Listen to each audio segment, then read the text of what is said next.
electrophilic substitution reaction. In that electrophilic substitution reaction, we already know what is electrophile and what is nucleophile. Okay, so you know the difference between electrophile and nucleophile. So in aromatic compounds or in aromatic aldehydes and ketones undergoes electrophilic substitution reactions such as nitration, sulfonation and halogenation. So the aldehydic and cationic groups are electron withdrawing by inductive as well as resonance effect. तो दोनों का इसमें effect होता है, inductive और जो दूसरा effect है वो भी उसमें होता है. तो ये जो पॉइंट है वो है इलेक्ट्रोफिलिक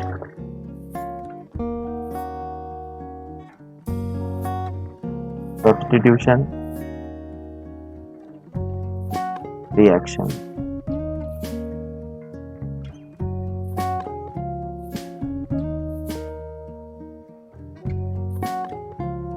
तो क्या होता है इसमें? तो अल्डिहाइड एरोमेटिक अगर अल्डिहाइड रहा,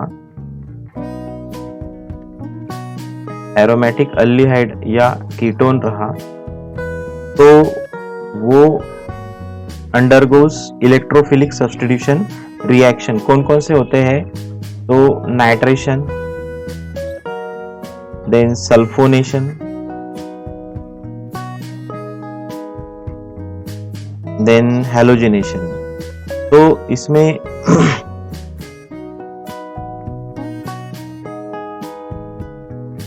जो अल्डिहाइडिक ग्रुप है CHO, ओके, और कैटोनिक ग्रुप जो है वो दोनों कौन सा इफेक्ट दिखाते हैं? इलेक्ट्रॉन विड्रॉइंग इफेक्ट दिखाते हैं. इलेक्ट्रॉन विड्रॉ करते हैं वो, electron withdrawing, electron withdrawing inductive effect, दोनों ही इफेक्ट दिखाते हैं वो. पहला तो है इंडक्टिव इफेक्ट एंड दूसरा जो है वो रेजोनेंस इफेक्ट.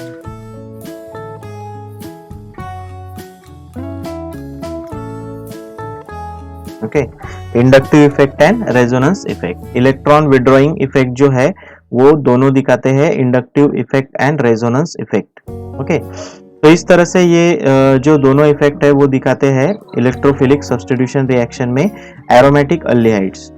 तो they deactivate the benzene ring at ortho and para position. Okay, 1,2 होती है ऑर्थो एंड 1,4 होती है पैरा. ओके, तो this results in formation of meta product. तो ऑर्थो एंड पैरा पोजीशन जो है वहां पे डीएक्टिवेशन होता है. तो ये जो इलेक्ट्रोफिलिक सब्स्टिट्यूशन रिएक्शन है इसमें एरोमेटिक अल्डिहाइड एंड केटोन्स जो है वो इलेक्ट्रोफिलिक सब्स्टिट्यूशन रिएक्शन होती है उसमें. तो नाम से ही पता चलता है कि इलेक्ट्रोफिलिक मतलब इलेक्ट्रॉन लविंग. ओके, इलेक्ट्रोफिलिक मतलब इलेक्ट्रॉन लविंग एंड सब्स्टिट्यूशन मतलब सब्स्टिट्यूट करते हैं वो. तो नाइट्रेशन, सल्फोनेशन या हैलोजिनेशन रिएक्शन में ये सब कुछ होते रहता है. तो अल्डिहाइडिक एंड केटोनिक ग्रुप जो है वो इलेक्ट्रॉन विड्रॉइंग इफेक्ट दिखाते हैं दो तरह के, जैसे कि inductive effect and resonance effect. तो दोनों के दोनों इफेक्ट जो है वो आपको अच्छी तरीके से पता है कि what is the inductive and resonance effect. तो क्या करते हैं वो ऑर्थो एंड पैरा पोजीशन जो है बेंजीन की, वो ऑर्थो एंड पैरा पोजीशन को पोजीशन जो है बेंजीन की डीएक्टिवेट करते हैं. वहां पे उस पोजीशन को डीएक्टिवेट करते हैं और उस पोजीशन को डीएक्टिवेट करने के बाद जो प्रोडक्ट तैयार होता है वो होता है मेटा प्रोडक्ट. ओके, जो प्रोडक्ट तैयार होता है वो मेटा प्रोडक्ट तैयार होता है. तो एक्चुअल में क्या होता है वो हम देखेंगे. ओके, तो ये है रिएक्शन. इसमें ये जो बेंजाल्डिहाइड है, बेंजाल्डिहाइड ये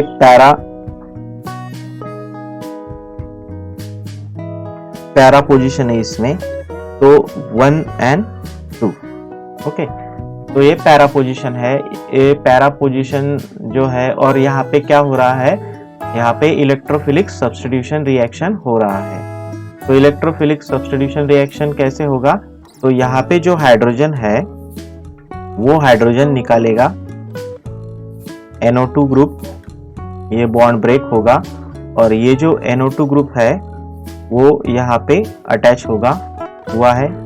ओके, और यहाँ से जो हाइड्रोजन निकलने वाला है वो हाइड्रोजन ये OH से कंबाइन होगा, ये H और ये OH बन गया बाय प्रोडक्ट H2O। ओके, तो ये जो प्रोडक्ट है ये मेटा है, क्योंकि यहाँ से अगर स्टार्ट किया हमने 1 2 और 3 पोजीशन है यहाँ पे। ओके, यहाँ पे 1 2 रहती है, 1 2 पोजीशन में रहता है पैरा, 1 3 में मेटा और 1 4 में सॉरी यहाँ पे ortho.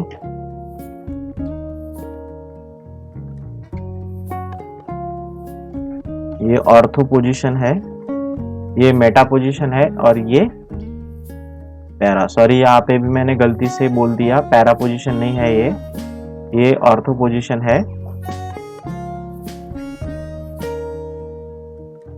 Sorry for that, ortho position है।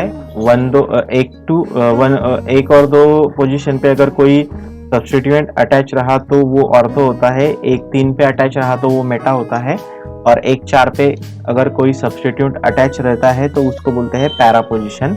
तो उस हिसाब से वो नाम दिए जाते हैं। और कॉन्सेंट्रेटेड H2SO4 यहाँ पे यूज किया है। यहाँ पे सब्स्टिट्यूट कर रहा है, कौन सब्स्टिट्यूट कर रहा है, NO2 जो ग्रुप है वो सब्स्टिट्यूट कर रहा है हाइड्रोजन को। ओके, तो हाइड्रोजन को निकाल के NO2 अटैच हो रहा है, वहां पे इलेक्ट्रोफिलिक सब्स्टिट्यूशन रिएक्शन है ये। ओके, तो जो कार्बन है चौथे पोजीशन पे, उसको नाइट्रोजन से इलेक्ट्रॉन्स चाहिए या इलेक्ट्रॉन लविंग उसका नेचर होता है, और उस वजह से वो जो है वो अटैच होता है NO2 वहां पे।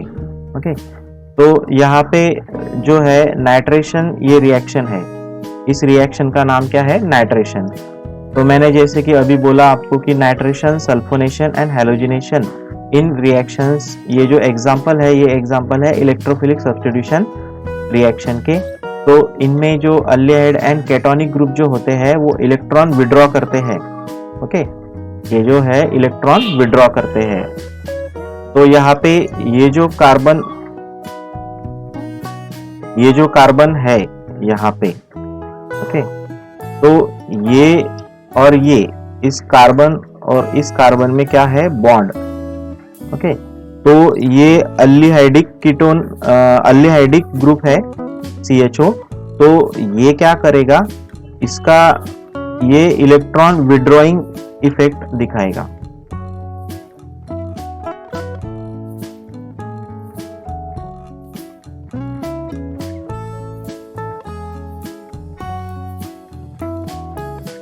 ओके, तो ये इलेक्ट्रॉन विड्रॉइंग इफेक्ट दिखाएगा। तो इसमें अगर इसने इलेक्ट्रॉन, खुद के इलेक्ट्रॉन विड्रॉ कर लिए, ओके, इलेक्ट्रॉन विड्रॉ कर लिए, तो इस रिंग में रेजोनेंस इफेक्ट या इंडक्टिव इफेक्ट दिखेगा। अल्टीमेटली इलेक्ट्रॉन विड्रॉइंग का जो इफेक्ट होता है वो होता है रेजोनेंस इफेक्ट, क्योंकि उसने उसके इलेक्ट्रॉन ले लेने के वजह से जो बॉन्ड है वो बॉन्ड ब्रेक हो जाएंगे, और ये जो बॉन्ड है वो ब्रेक होने के वजह से आगे वो इलेक्ट्रॉन्स घूमते रहेंगे। ओके, या आगे वाले इलेक्ट्रॉन्स पे उसका इफेक्ट होगा। अभी ये कार्बन और ये कार्बन के बीच में अगर बॉन्ड है और इस कार्बन ने इलेक्ट्रॉन विड्रॉ कर लिए, तो अल्टीमेटली ये जो कार्बन है इसके पास एक्स्ट्रा वाला इलेक्ट्रॉन आ जाएगा, क्योंकि ये जो कार्बन है अल्डिहाइडिक कार्बन, तो वो उसका इलेक्ट्रॉन विड्रॉ कर लेगा। तो उसके इलेक्ट्रॉन उसने विड्रॉ कर लिए, तो ये जो कार्बन है ये भी इसके इलेक्ट्रॉन विड्रॉ कर लेगा। तो ये कार्बन के पास एक इलेक्ट्रॉन्स ज्यादा हो जाएगा, तो वो इलेक्ट्रॉन्स आगे जंप करेगा या आगे भेजेगा वो, या आगे जो कार्बन है उससे वो बॉन्ड फॉर्म करने की कोशिश करेगा। तो पहले उसका बॉन्ड यहाँ पे था, पर बाद में वो बॉन्ड यहाँ पे आ सकता है क्योंकि रेजोनेंस इफेक्ट। तो इस तरह से ये इफेक्ट होता है या काम करता है। इलेक्ट्रॉन जहाँ से विड्रॉ हुआ तो इलेक्ट्रॉन विड्रॉ कोई भी नहीं करता, ये इलेक्ट्रॉन अल्डिहाइडिक ग्रुप विड्रॉ करता है। ओके, और रेजोनेंस इफेक्ट, तो ये भी एक क्वेश्चन मार्क है या रिसर्च करने की बात है कि ये जो अल्डिहाइडिक कार्बन है ये क्यों इलेक्ट्रॉन विड्रॉ करता है, क्या जरूरत है या क्या कारण है कि जिस वजह से वो खुद का इलेक्ट्रॉन विड्रॉ कर लेता है। क्योंकि अभी तक मैंने जो टेक्स्ट पढ़ा बुक में, उससे तो कुछ पता नहीं चलता कि क्यों ये अल्डिहाइडिक कार्बन जो है वो इलेक्ट्रॉन को विड्रॉ करता है। तो आप सर्च करो नेट पे और मुझे कमेंट करो। ओके, तो ये जो है concentrated HNO3 that is the nitric acid, तो यहाँ पे इलेक्ट्रॉन विड्रॉ करने से दो तरह के इफेक्ट होते हैं, inductive effect and resonance effect. तो ये इफेक्ट होने के वजह से ये जो बेंजीन रिंग है वो ऑर्थो एंड पैरा पोजीशन पे डीएक्टिवेट हो जाती है। ध्यान में रखो ये बात, ये जो बात है बहुत ही इंपॉर्टेंट बात है और समझती नहीं अच्छे तरीके से। तो पहला मैंने क्या बोला कि ये जो CHO ग्रुप है ये इलेक्ट्रॉन विड्रॉइंग इफेक्ट दिखाता है, वो क्यों वो पता नहीं, ठीक है, वो सर्च आउट करेंगे हम। और ये इलेक्ट्रॉन इसके विड्रॉ कर लेता है, ये कार्बन इसके विड्रॉ कर लेने के बाद ये जो रिंग है वो रिंग में ये इलेक्ट्रॉन्स घूमते हैं, तो उससे दो इफेक्ट तैयार होते हैं, एक तो इंडक्टिव इफेक्ट एंड एक दूसरा जो इफेक्ट है वो है रेजोनेंस इफेक्ट। तो ये दो इफेक्ट से क्या होगा कि ये दो इफेक्ट से ये होगा कि जो पैरा और ऑर्थो पोजीशन है, अभी ये जो है ये पोजीशन जो है ये ऑर्थो पोजीशन है। ओके, ये ऑर्थो पोजीशन भी नहीं बोल सकते क्योंकि एक ही CHO ग्रुप है। ओके, तो दो ग्रुप चाहिए ना, अगर पोजीशन हमको डिसाइड करनी है तो पहला और दूसरा कार्बन अगर होगा तो पहला और तीसरा, पहला और चौथा, ऐसे कार्बन के पोजीशन पे अगर कोई सब्स्टिट्यूएंट अटैच है तो हम बोलेंगे कि ये पैरा, मेटा या ऑर्थो पोजीशन बोल सकते हैं। तो यहाँ पे तो कोई पोजीशन ही नहीं है ना, यहाँ पे एक ही CHO ग्रुप है तो कोई पोजीशन ही नहीं है, एक ग्रुप अटैच होने के बाद ही पोजीशन डिसाइड होती है। ओके, तो यहाँ पे ये क्या करता है कि जो अभी समझो ये स्ट्रक्चर है, इसका जो ऑर्थो पोजीशन है वो ये है। ओके, ये पैरा पोजीशन, ये मेटा पोजीशन है। देखो 2 मिनट, इसका ये जो है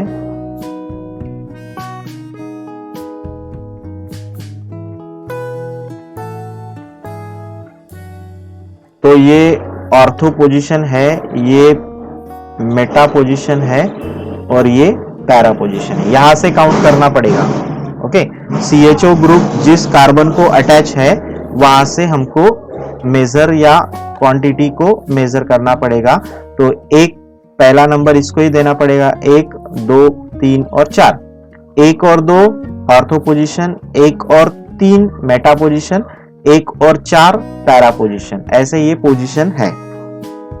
एक्चुअल में होता क्या है कि ये जो इलेक्ट्रॉन विड्रॉइंग इफेक्ट है CHO का, इस वजह से ये जो है यहाँ पे ये जो बेंजीन रिंग है कंप्लीट, इस बेंजीन रिंग में ऑर्थो पोजीशन को डीएक्टिवेट कर देता है ये इंडक्टिव इफेक्ट या रेजोनेंस इफेक्ट, और पैरा पोजीशन को भी डीएक्टिवेट कर देता है ये जो इंडक्टिव या रेजोनेंस इफेक्ट है, इलेक्ट्रॉन विड्रॉइंग इफेक्ट का इफेक्ट है। तो ये दो इफेक्ट्स के वजह से ऑर्थो एंड पैरा पोजीशन जो है बेंजीन रिंग में डीएक्टिवेट हो जाती है। और ठीक है, बेंजीन रिंग में डीएक्टिवेट हो जाने के बाद बची पोजीशन मेटा पोजीशन है। तो ये जो बॉन्ड ब्रेक होने के बाद ये जो NO2 ग्रुप है वो ऑर्थो पोजीशन में और पैरा पोजीशन में अटैच नहीं होता। समझा आपको? तो ये जो NO2 ग्रुप है ये ऑर्थो पोजीशन और पैरा पोजीशन में अटैच नहीं होता। ओके, तो इसमें जो बेंजाल्डिहाइड है उसमें आपको समझा कि ये जो NO2 ग्रुप है ये ना यहाँ पे काम करेगा मतलब अटैच होगा न यहाँ पे। क्यों नहीं करेगा वो भी आपको मैंने बताया, क्योंकि यहाँ पे जो बेंजीन रिंग है वो ऑर्थो एंड पैरा पोजीशन पे डीएक्टिवेट हो चुकी है। बेंजीन रिंग जो है वो पैरा एंड ऑर्थो पोजीशन पे डीएक्टिवेट हो चुकी है और सिर्फ चांसेस है कि वो मेटा पोजीशन पे ही एक्टिव है। ओके, मेटा पोजीशन पे वो एक्टिव है। तो इस तरह से ये रिएक्शन होती है और ये जो प्रोडक्ट, ये मेटा वाला जो प्रोडक्ट तैयार हुआ है वो क्यों तैयार हुआ है, उसके पीछे ये सब रीजन है। तो एम नाइट्रोबेंजालेट ये तैयार होता है। एम मतलब मेटा पोजीशन में नाइट्रो ग्रुप अटैच है, एम नाइट्रोबेंजाल्डिहाइड। तो इस तरह से ये कंपाउंड या प्रोडक्ट तैयार होता है, एम नाइट्रोबेंजाल्डिहाइड। ओके, तो इसमें नेक्स्ट जो है वो है acidic character of carboxylic acid. तो केमिकल प्रॉपर्टीज है उसके, तो वो chemical properties one by one हम देखते हैं। ओके, तो chemical properties of carboxylic acid में acidic character of carboxylic acid, उसके बाद उस पे जो इन्फ्लुएंस होता है इलेक्ट्रॉनिक इफेक्ट्स का वो, और acidity of aromatic carboxylic acid, electron withdrawing groups जो है उसके बारे में देखेंगे। और उसके बाद जो लेबोरेटरी टेस्ट है कार्बोक्सिलिक एसिड ग्रुप का वो आपके सिलेबस में नहीं है, वो डिलीट किया हुआ पोर्शन है। उसके बाद फॉर्मेशन ऑफ असाइल क्लोराइड है, रिएक्शन विद अमोनिया है, फॉर्मेशन ऑफ एसिड अनहाइड्राइड है, डीकार्बोक्सिलेशन ऑफ कार्बोक्सिलिक एसिड है, रिडक्शन ऑफ कार्बोक्सिलिक एसिड है। तो इस तरह से ये केमिकल रिएक्शंस है। तो ये लास्ट वाला टॉपिक है हमारा, इसके बाद ये चैप्टर खत्म हो जाएगा। तो ये जो है देखते हैं हम कि केमिकल रिएक्शन किस तरह से है। तो अच्छे से ध्यान दो क्योंकि बहुत ही इंपॉर्टेंट पॉइंट है ये। Okay, chemical properties of carboxylic acid.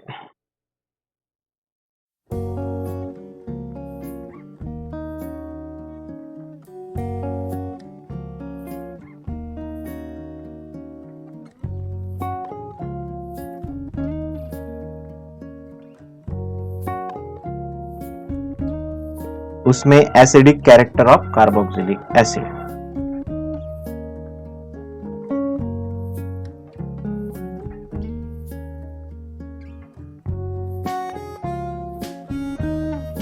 Acidic character of carboxylic acid. तो कार्बोक्सिलिक एसिड का जो ग्रुप है वो हमको पता है COOH, ये कार्बोक्सिलिक एसिड का ग्रुप है। तो the carboxylic group imparts acidic character to carboxylic acid. तो कार्बोक्सिल ग्रुप है ये।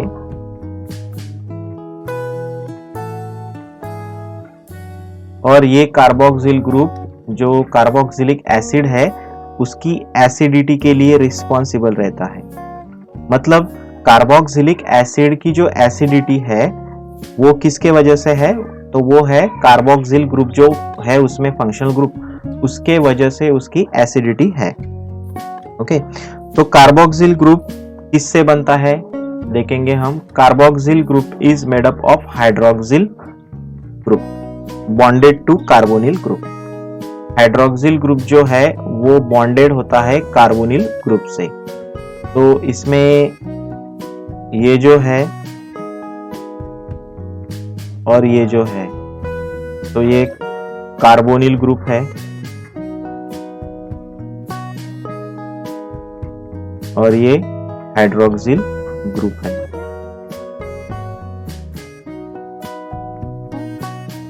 ओके, कार्बोनिल ग्रुप है और हाइड्रोक्सिल ग्रुप है, ऐसे दो ग्रुप है इसमें। ओके,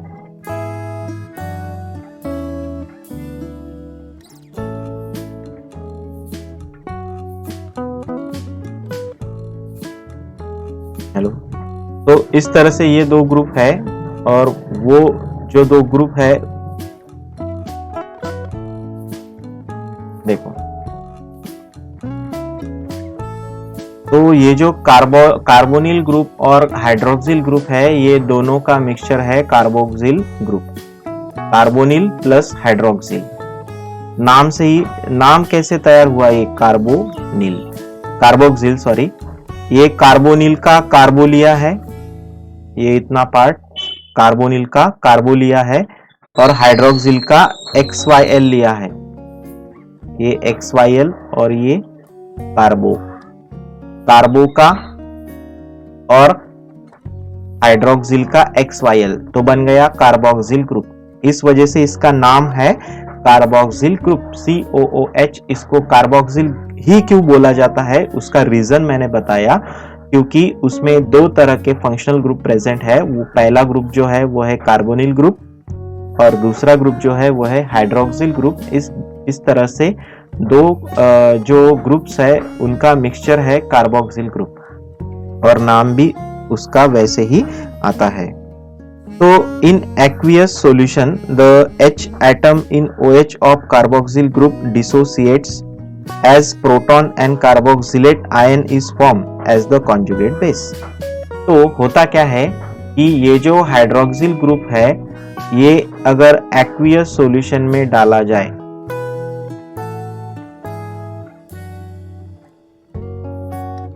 in aqueous सॉल्यूशन, अगर मतलब ये जो कार्बोक्सिलिक एसिड है, ये अगर पानी में डाला जाए या एक्वियस सॉल्यूशन में डाला जाए, लिक्विड मीडियम में डाला जाए, तो एक्चुअल में क्या होता है, तो ये जो OH है ये डिसोसिएट होता है। Okay, H atom in OH of carboxyl group dissociates as a proton and carboxylate ion. तो ये पूरा का पूरा स्ट्रक्चर ऐसे है, RCOOH, ये है कार्बोक्सिलिक एसिड। ये अगर वाटर में डाल दिया तो हाइड्रोजन जो है वो डिसोसिएट हो जाता है इससे। ओके, ये जो हाइड्रोजन है वो डिसोसिएट हो जाता है, निकल जाता है। डिसोसिएट होना मतलब क्या, निकल जाता है। यहाँ पे ये जो है RCOO और H, ओके, ये निगेटिव और ये पॉजिटिव, तो इसको हम प्रोटॉन भी बोलते हैं। सिंगल हाइड्रोजन जो होता है पॉजिटिव चार्ज होता है प्रोटॉन के ऊपर, इस वजह से इसको प्रोटॉन भी बोला जाता है। तो इसको बोलते हैं डिसोसिएशन। ये क्या हुआ यहाँ पे, डिसोसिएशन।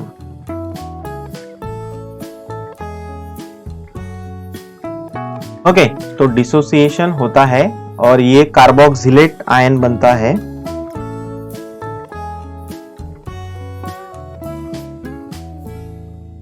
ओके, और ये जो दूसरा है वो प्रोटॉन है। ओके, ये प्रोटॉन और ये कार्बोक्सिलेट आयन, इस तरह से एक्वियस सॉल्यूशन में वो डिसोसिएट होते हैं। ओके, तो यहाँ पे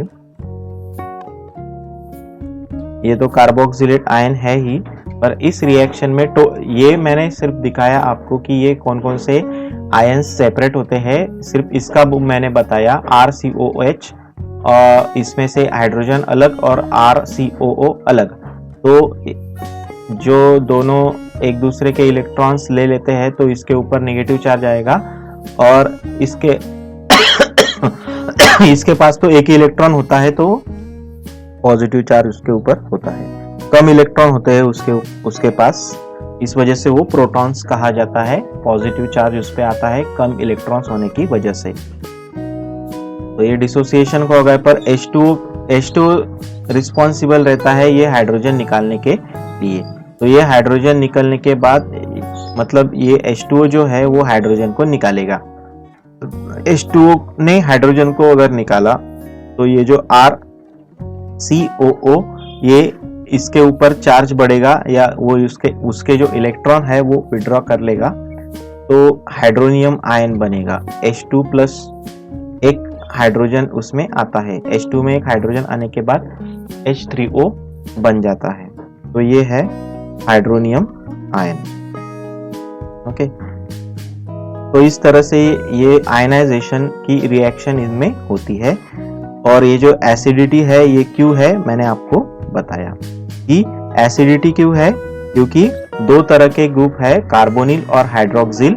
और हाइड्रोक्सिल ग्रुप में अगर अभी हाइड्रोक्सिल ये जो एसिडिटी किसके ऊपर डिपेंड रहती है, या एसिडिटी की कंसेप्ट क्या है और बेसिसिटी की कंसेप्ट क्या है।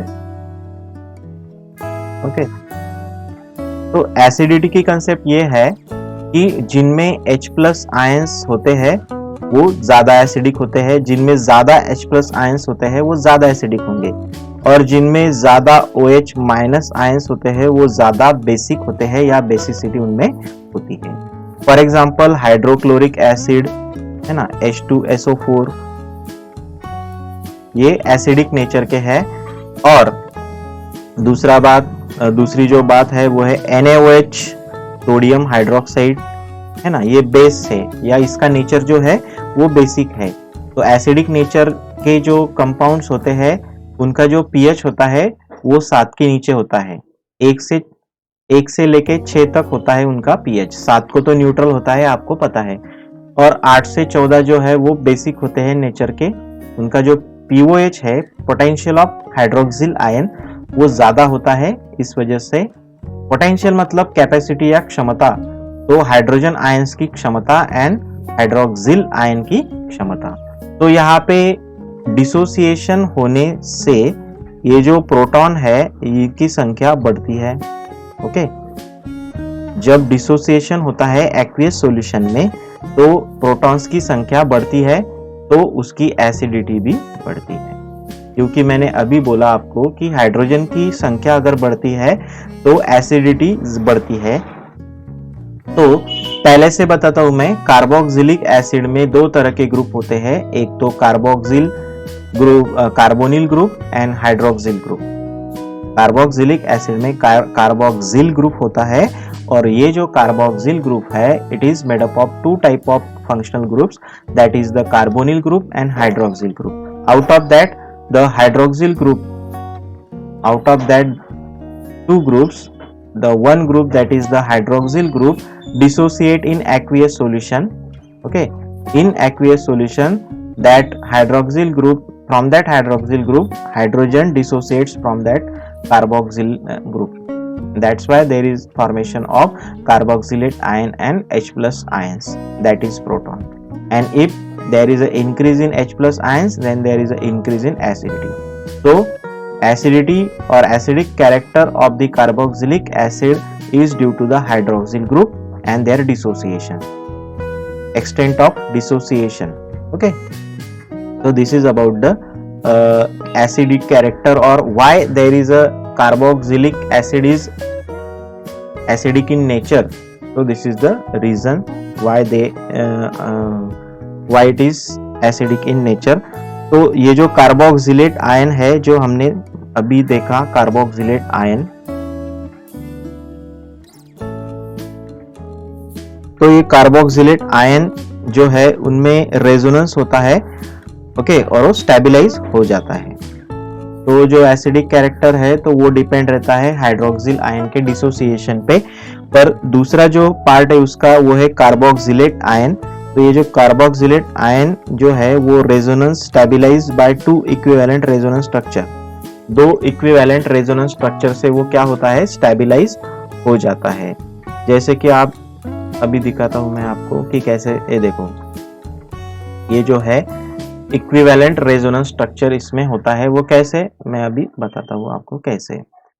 तो देखो, ये कार्बोक्सिलेट RCOOH यही है, सिर्फ लिखने का तरीका थोड़ा अलग है। तो इसको हम ऐसे लिख सकते हैं, ये R, ये कार्बन, ये ऊपर ऑक्सीजन, ओके, और ये हाइड्रोक्सिल, वही है RCO। ओके, तो H तो डिसोसिएट हो जाता है कार्बोक्सिलेट आयन में, H नहीं रहता, निकल जाता है, डिसोसिएट हो जाता है। तो सिर्फ ऐसे ही लिखना पड़ेगा RCO, CO और O को O के ऊपर नेगेटिव चार्ज, क्योंकि हाइड्रोजन निकल गया है वहां से। तो इसमें अभी ये डिस्टेबलाइज स्ट्रक्चर है क्योंकि यहाँ पे वैलेंसी जो है ऑक्सीजन की वो डिस्टर्ब है, कार्बन की बराबर है और ये मिथाइल अल्किल ग्रुप जो है उसकी भी बराबर ही होगी। तो ये जो ऑक्सीजन है उसकी वैलेंसी डिस्टर्ब हो गई है, तो इस वजह से ये डिस्टेबलाइज स्ट्रक्चर है। तो इसकी स्टेबिलिटी जो है वो स्टेबिलिटी मेंटेन होती है रेजोनेंस स्ट्रक्चर से।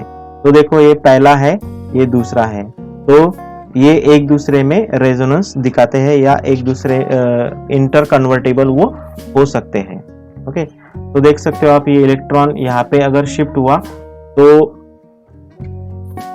यहाँ पे अगर इलेक्ट्रॉन शिफ्ट हुआ तो ये जो मतलब चार्ज जो है वो यहाँ से इस ऑक्सीजन से चार्ज इस ऑक्सीजन पे आ रहा है, देख सकते हो आप। ओके, पहले चार्ज यहाँ पे था और यहाँ पे आ गया है। तो इसमें बॉन्ड का कुछ नहीं होता पर चार्जेस का खेल है। जो चार्जेस है वो मतलब इलेक्ट्रॉन जाने के वजह से ही हुआ है ना, वो इलेक्ट्रॉन्स इसने इसको दिया, इसने इसको दिया, तो इस वजह से इसके ऊपर जो निगेटिव चार्ज था इलेक्ट्रॉन होने के वजह से वो निगेटिव चार्ज हट गया और इस ऑक्सीजन के ऊपर वो निगेटिव चार्ज आया क्योंकि यहाँ पे वो इलेक्ट्रॉन आ गया। तो ये ऐसे इंटर कन्वर्टेबल स्ट्रक्चर है, दो इक्विवेलेंट इंटर कन्वर्टेबल स्ट्रक्चर है। ये पहला स्ट्रक्चर है, मतलब यहाँ पे सब सेम ही है, सिर्फ जो निगेटिव चार्ज है वो ऑक्सीजन के ऊपर अलग अलग ऑक्सीजन के ऊपर होता है। पहले स्ट्रक्चर में ये ऑक्सीजन के ऊपर वो जो निगेटिव चार्ज है वो है और दूसरे स्ट्रक्चर में इस ऑक्सीजन के ऊपर वो निगेटिव चार्ज है। तो कॉमनली हम बोल सकते हैं रेजोनेंस हाइब्रिड। तो ये डैश डैश लाइन से दिखा है, मतलब बॉन्ड यहाँ पे भी हो सकता है और यहाँ पे भी हो सकता है। ओके, तो इस तरह से ये हम बोल सकते हैं। तो carboxylate ion has two resonance structure, first and second we already know. Okay, तो this gives a good resonance stabilization to carboxylate ion which in turn gives acidic character to carboxylic acid। तो दो तरह का इसमें जो मैंने बोला, दो तरह के रीजंस है।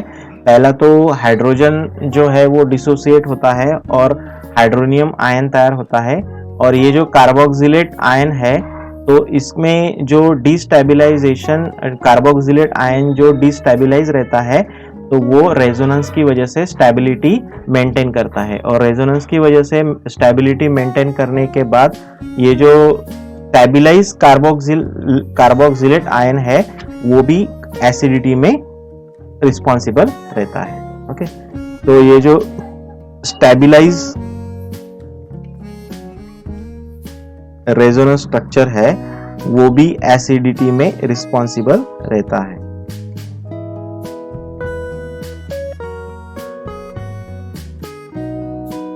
कार्बोक्सिलिक एसिड की जो एसिडिटी है वो ये जो रेजोनेंस स्ट्रक्चर है कार्बोक्सिलेट आयन का स्टेबलाइज रेजोनेंस स्ट्रक्चर उस वजह से होती है। और पहला रीजन मैंने बताया कि हाइड्रोक्सिल ग्रुप में जो H+ आयन है वो डिसोसिएट हो जाते हैं, उस वजह से भी उसकी एसिडिटी होती है। तो ये दो रीजन है एसिडिक कैरेक्टर के लिए।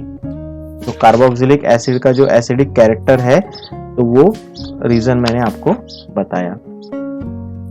ओके, तो जो दूसरे रीजन है वो हम नेक्स्ट लेक्चर में देखेंगे।